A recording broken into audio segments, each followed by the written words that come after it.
Bonjour et bienvenue pour cette nouvelle vidéo. Alors certaines personnes m'ont signalé qu'il y avait parfois des pubs qui apparaissaient lors de mes séances. Normalement le problème est résolu, j'ai désactivé l'option.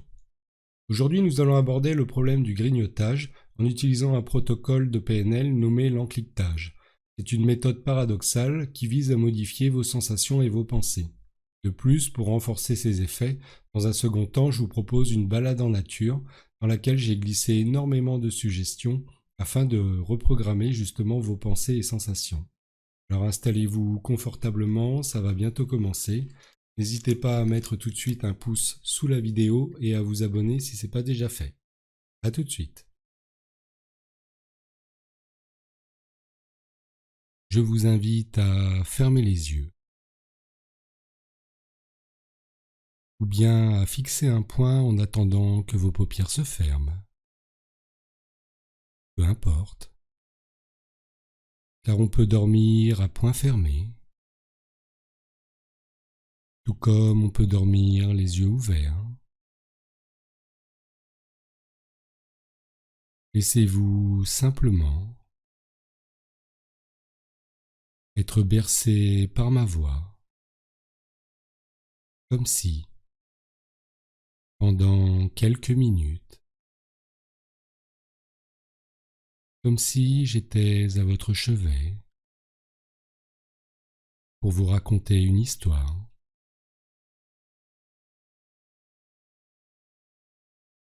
Et vous le savez sûrement, lorsque nous rêvons, la nuit, alors que nous dormons profondément, quelque chose se passe en nous, sans que l'on comprenne vraiment ce qui se passe. Le sommeil est encore bien mystérieux, à bien des égards pour les neurosciences. Ce que l'on sait, c'est que plus le corps se relâche, et plus l'imagination s'active.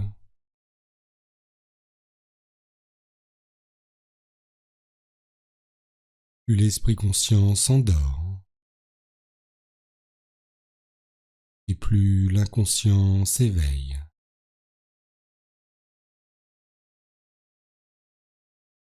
C'est le moment privilégié pour votre inconscient de sélectionner certaines expériences de la journée, de les étudier, de les analyser, de les reconsidérer, en tirer certaines conclusions et de les faire passer de la mémoire à court terme à la mémoire à long terme, de les mémoriser durablement.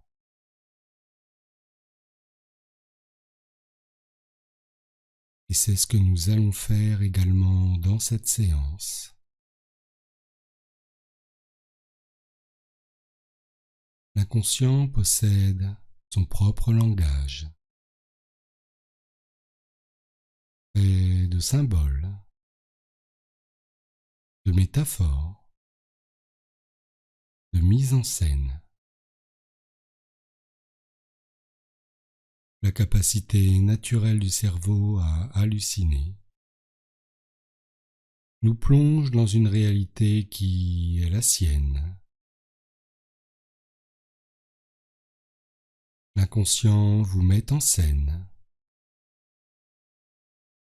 tel un scénariste, et vous vous retrouvez dans une situation dans laquelle vous devenez le personnage principal, le héros de votre histoire. Les images sont si réelles, amplifiées par les autres sens, les odeurs, le goût, les sensations. Pendant que vous dormez profondément, quelque chose est en train de se jouer en vous. Le rêve est le royaume de l'inconscient, dans lequel les changements s'opèrent. Je vous invite maintenant à laisser votre inconscient écouter ma voix, transformer mes mots en images, en sons, en goût, en odeurs et sensations, pour rendre cette expérience réelle, dans un rêve. Alice au pays des merveilles. Au détour d'un chemin se dessine devant vous un magasin nommé le bonheur de l'illusion. Curieux, curieuse, vos pas vous font se rapprocher pour regarder à travers la vitrine. Quelle surprise! Il y a là tous les bonbons, tous les gâteaux, toutes les petites douceurs que vous aimez tant au quotidien. Votre main saisit la poignée pour ouvrir la porte et rentrer. « Bonjour et bienvenue, dit la vendeuse à l'allure mystérieuse de sa voix enjôleuse. « Je vous attendais, poursuit-elle. Vous n'avez pas le temps d'évaluer le degré de confiance à lui accorder, qu'elle reprend la parole. Ici, vous trouverez toutes les petites douceurs que vous aimez tant au quotidien. Et la bonne nouvelle, c'est qu'aujourd'hui, exceptionnellement, tout est gratuit et à volonté. Installez-vous confortablement sur ce canapé et dites-moi ce qui vous ferait plaisir. »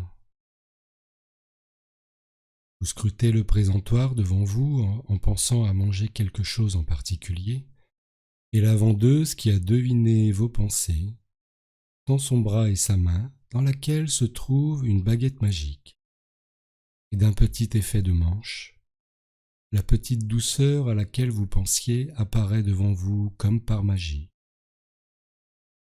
Allez-y, tout est à volonté et gratuit aujourd'hui. Votre main se dirige vers votre bouche machinalement et vous vous mettez à grignoter. Après tout, vous l'avez bien mérité, vous disent vos pensées.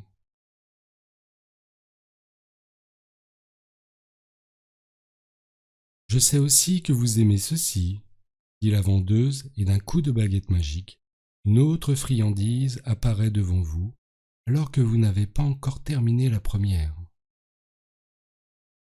Pour ne pas être impoli, vous finissez rapidement et votre main s'empare du deuxième, instinctivement, et le porte à votre bouche.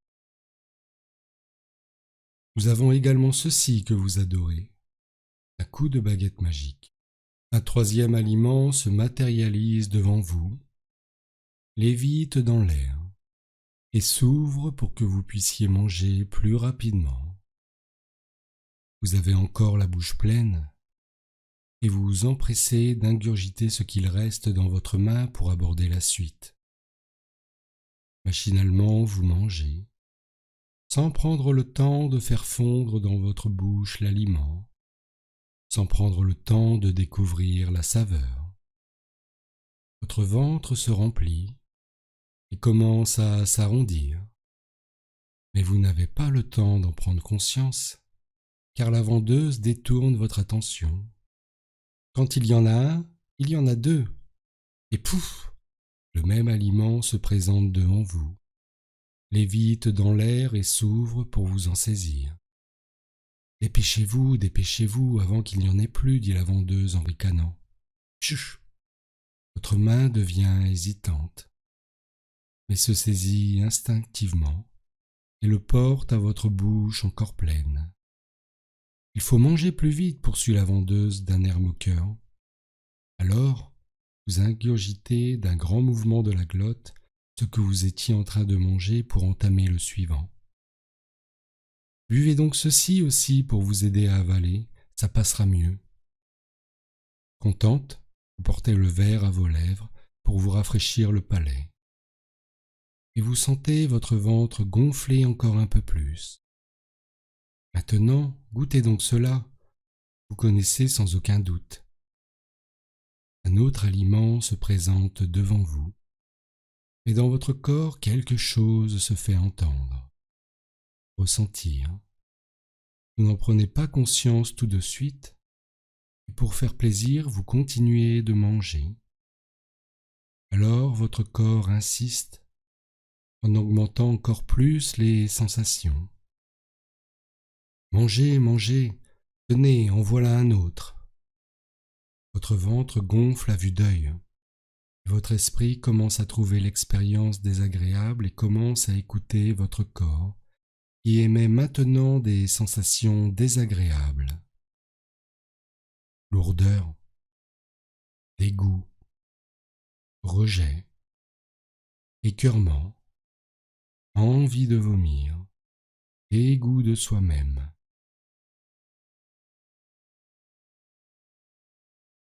Au moment où la vendeuse allait ouvrir la bouche, vous poussez un cri du cœur. « Ça suffit, je n'en veux plus !» « Mais enfin, c'est à volonté et gratuit, suggère la vendeuse, et vous rétorquez. Rien à faire, j'en ai marre de cette société de consommation qui nous donne l'illusion du bonheur. » La vendeuse disparaît dans un grand rire strident, et le nom du magasin, le bonheur des illusions, vous revient en tête. Vous comprenez alors que la vendeuse n'était que le reflet de cette petite voix à l'intérieur de vous. Cette petite voix qui n'était pas la vôtre. Ne dit-on pas que la plus belle des ruses du diable est de vous faire croire qu'il n'existe pas? En sortant par la porte de derrière du magasin, votre inconscient opère un profond changement. Tandis que vous avancez maintenant sur un chemin verdoyant, votre esprit conscient prête attention à la nature, pendant que votre esprit inconscient en profite pour faire du tri dans vos pensées. Et consciemment, votre regard s'émerveille du bonheur simple de la nature, pendant que votre esprit inconscient fait le tri dans vos sensations, et votre esprit conscient remarque des personnes cultivant leur jardin, pendant que votre esprit inconscient décide de supprimer définitivement vos anciennes pensées et sensations, votre esprit conscient apprend l'importance du lien avec la nature, tandis que votre esprit inconscient plante une graine en vous, dans la chaleur humide de la terre. Et jour après jour, la graine évolue et s'éclore une petite tigelle qui tend vers le soleil. Jour après jour se développe en vous cette petite graine de calme, de sérénité, d'apaisement, et tandis que votre esprit conscient bénéficie de ce calme, de cette sérénité, de cet apaisement, votre esprit inconscient modifie votre rapport au corps et donne un autre sens à votre vie. Il se peut que dans les prochains jours, vous vous étonniez d'avoir envie de couleurs et de variété dans votre assiette. Il est probable que vous considériez que manger est un art. Dorénavant, votre corps vous oriente vers des plaisirs simples et naturels, et votre inconscient vous aident à faire les bons choix. Vous le savez peut-être, mais il existe une île en Asie où on recense énormément de centenaires. Il y a un proverbe là-bas qui dit « Laissez la nourriture être votre médicament ».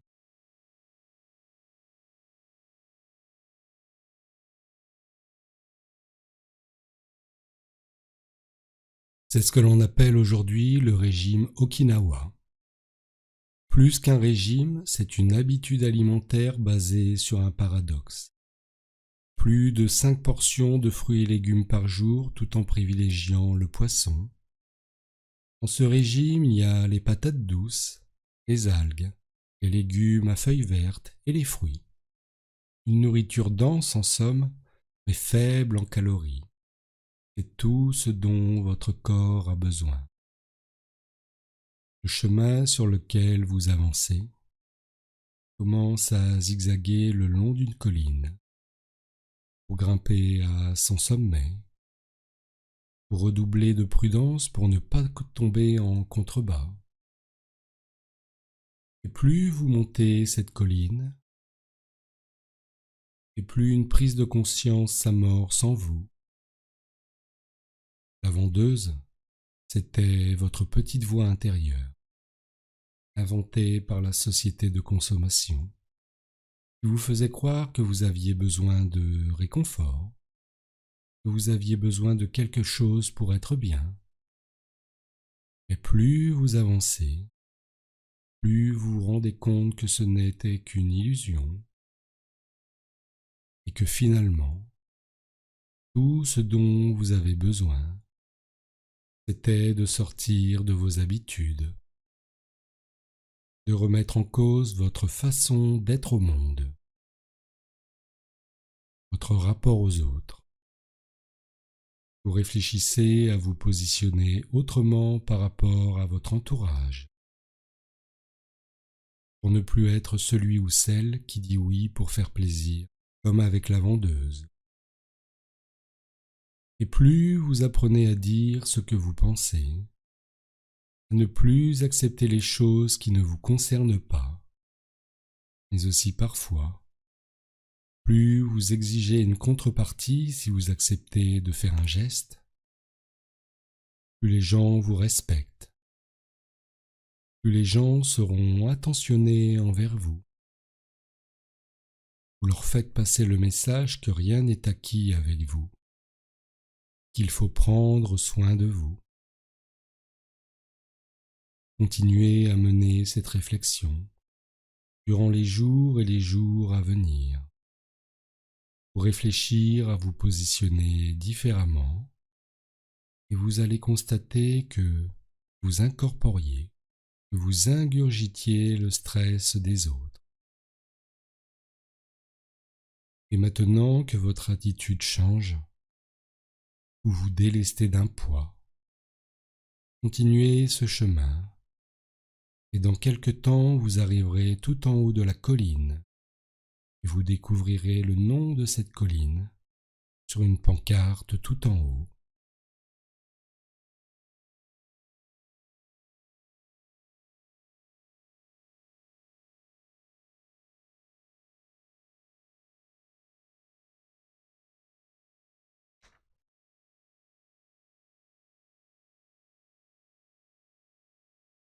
Je vous remercie pour votre écoute. À votre rythme, vous pouvez commencer à revenir dans la pièce dans laquelle vous êtes, à vous étirer pour réintégrer totalement votre corps, et lorsque vous serez prêt à réouvrir les yeux. Je remercie par avance celles et ceux qui prendront le temps de mettre un pouce sur la vidéo et de partager cette vidéo sur vos réseaux sociaux. J'espère que cette séance a résonné en vous. Je me suis inspiré d'éléments fréquemment rencontrés dans le discours des gens qui mangent leurs émotions. Continuez à mener cette réflexion pour vous positionner autrement avec les autres, afin de créer dorénavant des relations dans lesquelles vous pouvez vous épanouir, des relations positives. Prenez votre place parmi les autres et développez des relations gagnant-gagnant. N'hésitez pas à l'écouter régulièrement pour en maximiser les effets également, car certaines problématiques demandent de la répétition et c'est pourquoi je fais ces vidéos. L'espace commentaire est là pour recueillir vos avis, vos impressions, et je vous lirai avec plaisir. À la prochaine.